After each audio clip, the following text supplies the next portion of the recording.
Klos didn't just stop with a 5-string, they also put out a 6-string. Let's check this bass out.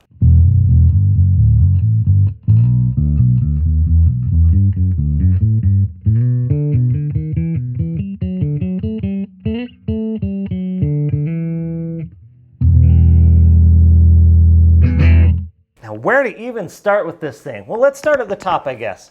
So up here, we've got their 3x3 standard headstock design with the normal tuning machines, as opposed to the headless version on the 5-string that I've got. So this is even a totally different headstock design from the 5-string. Just a little bit more, typical, normal sort of a thing going on here. Still really nice looking. I think that if you're hang up with the 4-string versions with the headstock, that is no longer an issue because these are really nice looking, well-designed ones. These also do still feature the Klos designed tuning machines. These feel really nice, high quality, premium tuning machines. And of course the carbon fiber neck, and this is a big part of what makes these things so cool, is that on a big bass like this, these are normally very heavy basses. And this one is a little bit heavier than normal. We'll talk about that when we get to the body, but because of the carbon fiber, this is much lighter than it would otherwise be, and it feels really comfortable to play. The neck was my favorite part of the 4-string basses, and that's still the case here. This neck feels so good. I love the necks on these things. They're just perfect.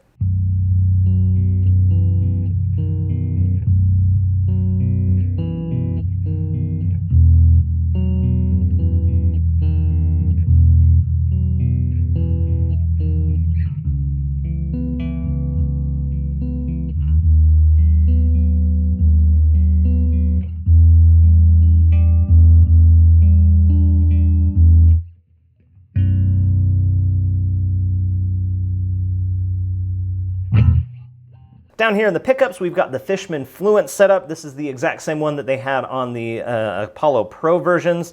So you've got a treble, bass, pickup selector, and volume, a 3-position switch with different voices. You've got like kind of a vintagey one, a full range mode, and then like a mid-scooped one.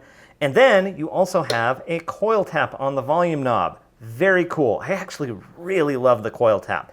The one thing that I don't love about this, though, is just how loose the volume knob is. It's very easy to bump that, and then you're just ducking the volume just slightly. That's another thing that happens when you put it in the single coil mode.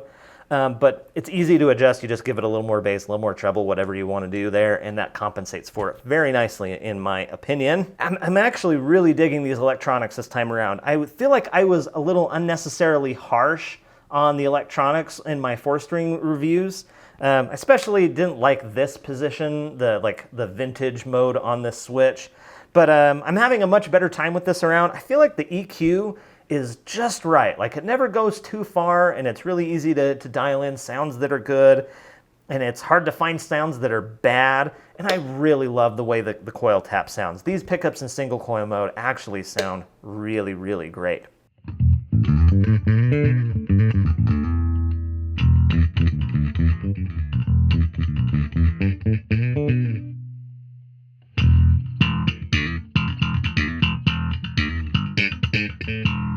And last thing down here at the bottom, we've got this big chunky high mass bridge. It looks like the same hip shot bridge that's on my Sarek, but I've been told that it's a completely different manufacturer. I think they said it's somewhere from Korea. But yeah, let's now talk about this body. This is a different wood, and I forget what it was. I talked to Ian this morning, and I forgot to write down the kind of wood that it was, or I didn't ask. But you've got this really pretty, I think this is a flamed maple top. You've got this like pearloid binding around the side, and then this really, really pretty, I want to say mahogany back. I could be wrong. Me in editing will fix that. No, I don't think I will. Then you can also see this very accessible neck joint here, so you can get all the way up the neck, no problem. I don't really play up there very much. I guess I should mention at this point, I am not a 6-string player. This is the very first time that I've ever messed around with a 6-string. And so this has been a learning experience. I've only had these basses for the weekend, like 2-3 days. And so trying to cram as much in as I can to get, proficient on this has been kind of a struggle. But yeah, never played a 6-string before, because the thing that you want a 6-string for the extended range is like for soloing and for chords, and those are just things that I don't do. Most of my work is just like playing the classics, right? I'm playing like I Want You Back.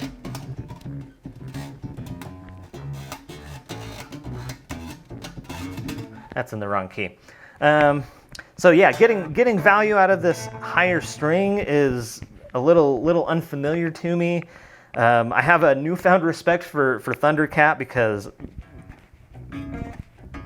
like these big like chord voicings that he's playing while he's singing and grooving perfectly and making it look effortless, like difficult skill. Like this is a completely different beast. Now, probably the biggest thing you're going to ask about is like the string spacing. Like, how does that feel? So I will tell you, as somebody who has never played a bass like this that feels so tight, I'll put the exact string spacing up on screen here. But if I can learn how to slap on this, then you can do it too, I promise.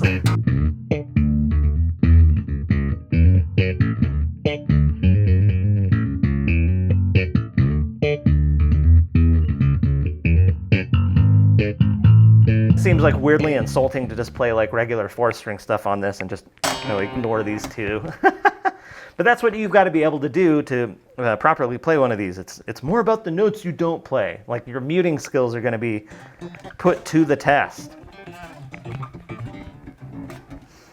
I can't put these basses in this spot without just like wanting to fiddle around on them. They just feel so good.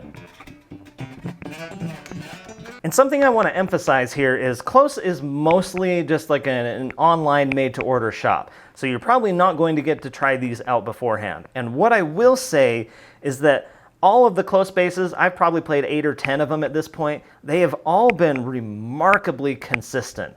Like the few that they've let me borrow, I played a few in their shop. I've tried a few in a couple of the local shops that have carried them on occasion. And they're all just so consistent. They feel so similar one to each other. Like every note on this neck just feels even.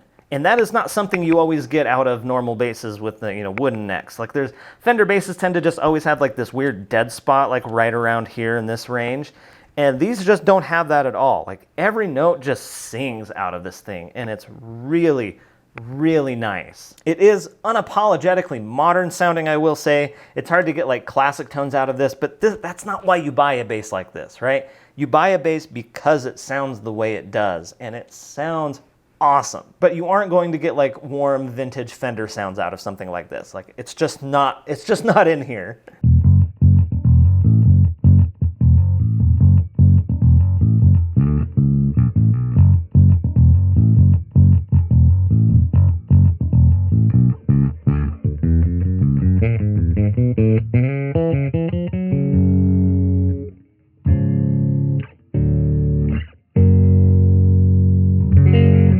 If I were to get one of these for myself, I think I would actually opt for the headless version on this, just to get the weight off of the neck there. These balance perfectly. You can see in the playing samples I'm not struggling to like hold the neck up as I play or anything like that. But I think that this would be cool with that headless look, the tuning machines down at the bottom.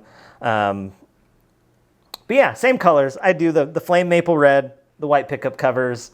I would love that so much. I'd be very interested to see how the tone knob would feel in this, because a tone knob is very different from a treble control. They just behave very differently. Oh yes, and lest I forget, the strap button is in a very weird spot here. You can see like normally they're like right in the middle, but they've opted to put these a little bit higher up, which makes it so the bass kind of naturally wants to sit this way with the neck up in the air, which is very comfortable. That's what you want. It's like the anti-T-bird. I haven't been paying attention, and now the light is coming through my curtain and hitting my camera lens, and so I'm getting like lens flares here. That's interesting.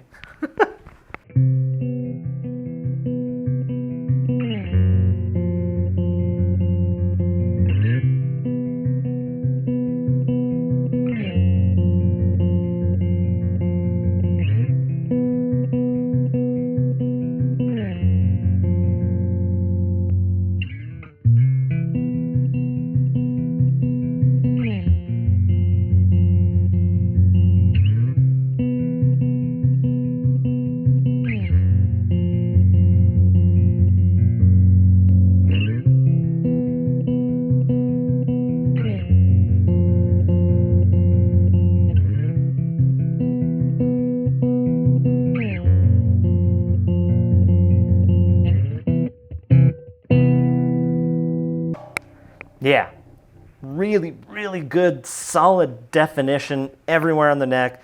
The high string like sings out even when you have like the bridge pickup on, like it still has just like plenty of like, and the low B is just like really defined and clear, and oh my gosh. And again, I'm not being paid to say any of this. I'm just borrowing these basses for the weekend. These are going back to Klos afterwards, and they are not paying me anything to say any of this. I just really like these basses, and it's cool that they are a local company. Like I said, they're about an hour south of me here in Provo, and that's just really cool that such innovative, cool basses are being made right in my backyard. So anyway, check out Klos in the description down below, see what options they've got for you, and yeah, these are so cool. The carbon fiber is just killer. It's so light, it's so playable, it sounds great. Yeah, cool basses. Anyway, that's it for me. Thanks to Klos. AMP out.